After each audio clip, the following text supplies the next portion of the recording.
Good morning. Meron akong 2 hours na off. 12 pa ang balik ko. Anyway, um, meron na tayong system.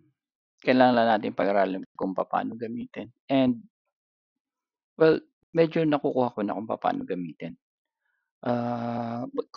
Magiging consistent ka kasi ginagamitan mo ng program, di ba? Consistent naman yung program. So, ibig sabihin, kung mapapag-aralan mo to, consistent ang magiging trade mo. Right? So, ah ang una nating titingnan is itong si Chad, Emma Mon, right? Emma Monitoring. Yan. Yan ang una natin titingnan. Ngayon, magkakaroon ka ng table. Ah, kukunin ko yung, kasi pang cellphone to eh, kukunin ko yung full version. Yung full version niya. Lahat ng time frame, at least nandoon.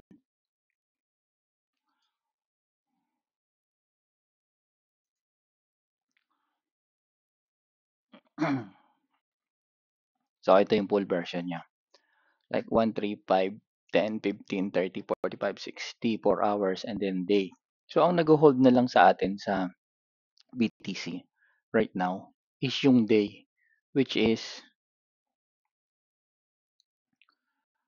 6.72%. Yan na lang ang nag-hold sa natin kay BTC. Pag lumabas yung sell niyan, parang bullish, bearish na tayo. So, ito na lang ang nag-hold sa kanya. Pag may lumabas na sell dyan, right? And then, mangyayari niyan is, pwede na tayong uh, bearish na yung ating trade dito. Anyway, dito, ang, let's say, pwede ka nang mamili kung anong gusto mo eh. Halos para-paras lang yan kung saan lang nag-umpisa to eh. Yung mga yan eh. Sa 60 hours, yun ang, sa 60 minutes, yun ang 2.4 mo. So, ang titingnan, kung gusto mo ng malakihang galawan, pwede mong tingnan dito. Yan. So, nasaan tayo magte-trade dito? Ito lang, ito lang. Ito saka iyon, yaan, saka iyon, 'di ba? Kasi yan yung reversal nila. Itong big triangle na green and then nag-sell siya rito ng Emamon, right? Ano, sell ng Emamon. And then ibig sabihin niyan, ito na yung pullback niya. Itong part na to, itong red na to. So ang kailangan mo lang isang kung downtrend, green, Emamon, and then ito na. Kasi yan yung pullback na yun eh. Yan na yung pullback na iniintay mo eh. And then yan na yung trade mo. Like, yan ang gagawin mo sa lower time frame. Like this one right here, right? Nagkaroon ka ng dito and then sa gitna nagkaroon ka ng reversal. Ano, green, sell, and then red down, right? And then naging nag-red down, buy, and then nag-green up. So, yan ang trade mo. Nandiyan ang trade mo. Pero of course, dahil day yan, right? Pwede mong intayin lang dyan. Pwede mo intayin yan.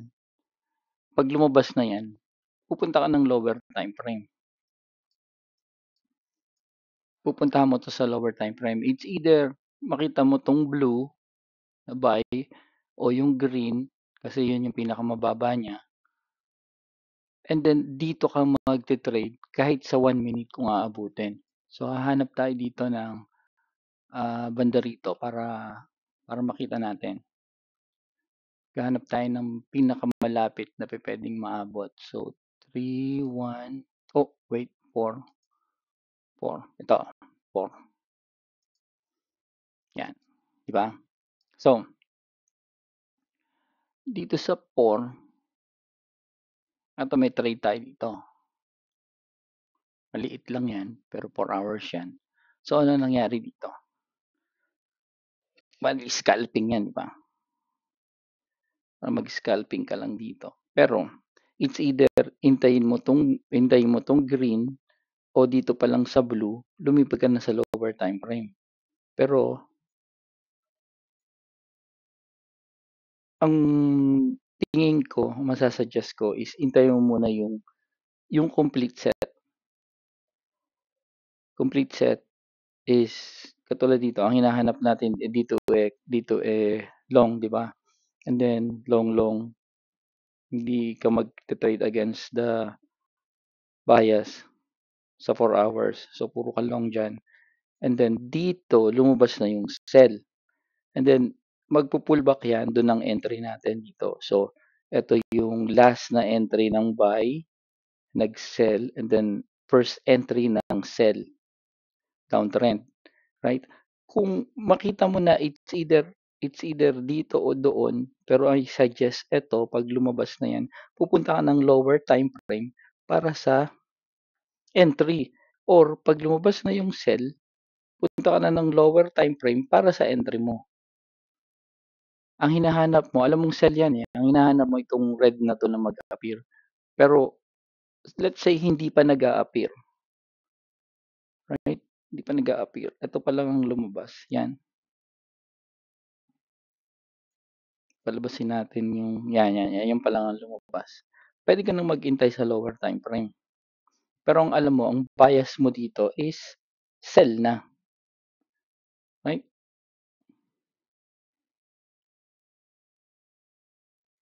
Sell na ang bias mo diyan. Ito yung lower time frame mo. So hanapin natin 'yan sa 4 hours. 4 hours 'yun, right? Ito. Ito yung 4 hours natin. Ito yung sell ng 4 hours natin, which is alam na natin na lumabas na yung sell. So 4 hours down. Then punta tayo ng lower time frame. So i-maximize na natin yung 1 minute. Yung 1 minute. So ito na 'yon. Dito tayo ang trade natin dito is always sell, right? And then tingnan natin kung saan lumabas sa 4 hours yung una niyang 'yan, 'to. Ito yung una niyang sell signal sa 4 hours. 'Yan, unang sell signal 'yan, marker natin. 'Yan, marker natin, or start here. Start here. 'Yan, dito nag-start. 'Yan. So 'yan pa lang ang lumabas. It's either yung sell o itong unang marker, right? Ang iniintay natin. And then go to lower time frame. So sa lower time frame,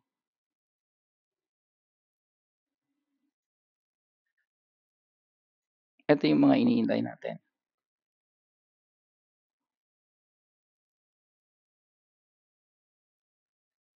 15, 'to. 'Tong dalawang 'to, right? See, kung ito lang ang inintay natin, hindi natin maka-catch 'yun. Stop, stop tayo. So talagang kailangan nating intayin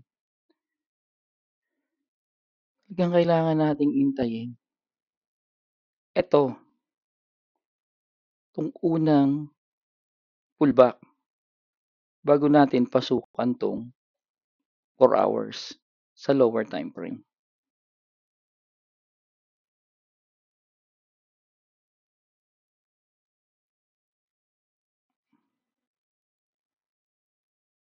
right?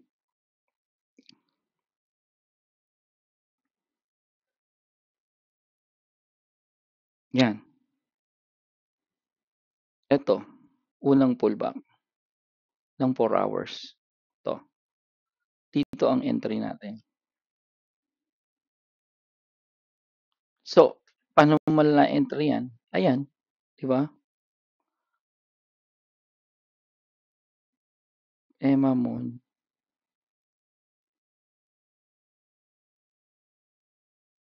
Nagkaroon ka ng tingnan natin yung Emma Moon. 'To, see? Dito, yun yung sell natin, yun yung unang pullback natin. Ito yung reversal natin. 'To,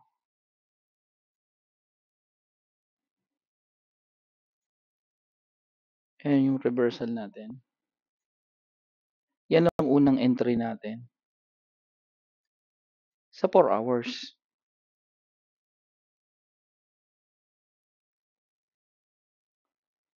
Nung lumabas 'to, yung nung lumabas yung sell ng 4 hours, hindi ka agad papasok. Hihintayin mo 'tong unang pullback niya sa lower time frame.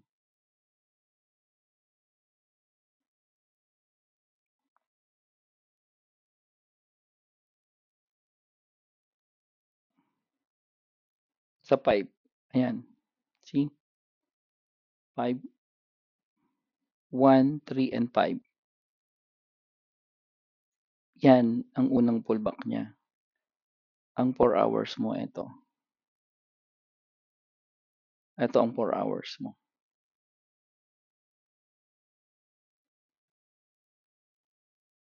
Yan ang 4 hours mo. Ito yung iniintay mo. Sa 1, makikita mo din siya.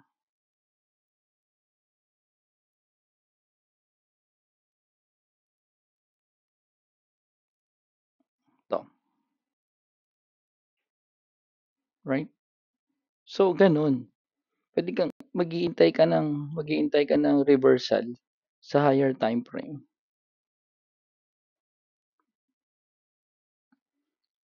And then, hintay mo yung pullback bago ka mag-entry.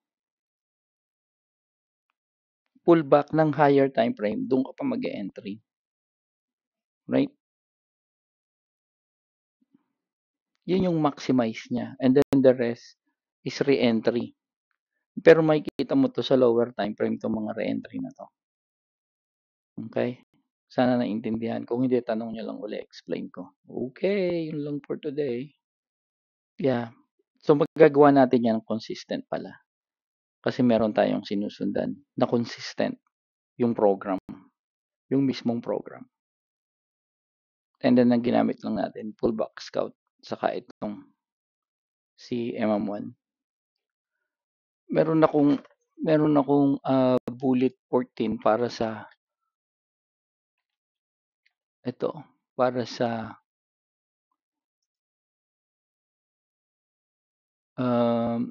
kwento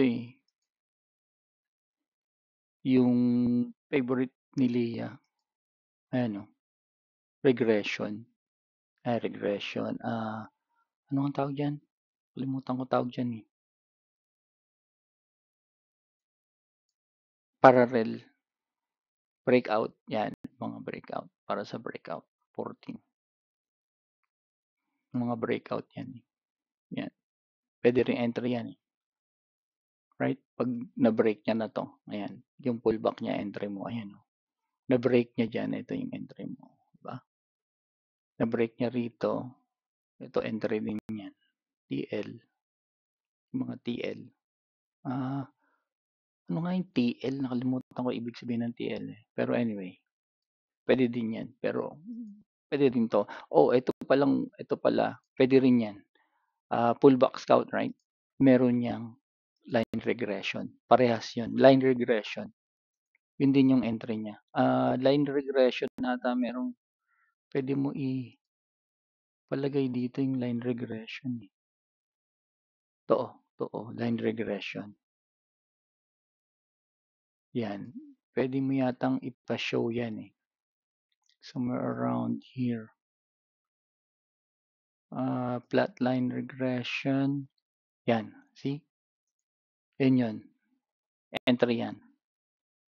So, ang entry nito line regression kasi nilipat mo sa line regression. Ayan o. So, ang entry na yan. Line regression. Itong mga to, ito entry. Ito, ayun oh, line regression yung entry mo, 'di ba? Okay, yun lang. So, puwedeng line regression, puwedeng EMMA. Yan ang choices mo rito. Okay, hope this will help.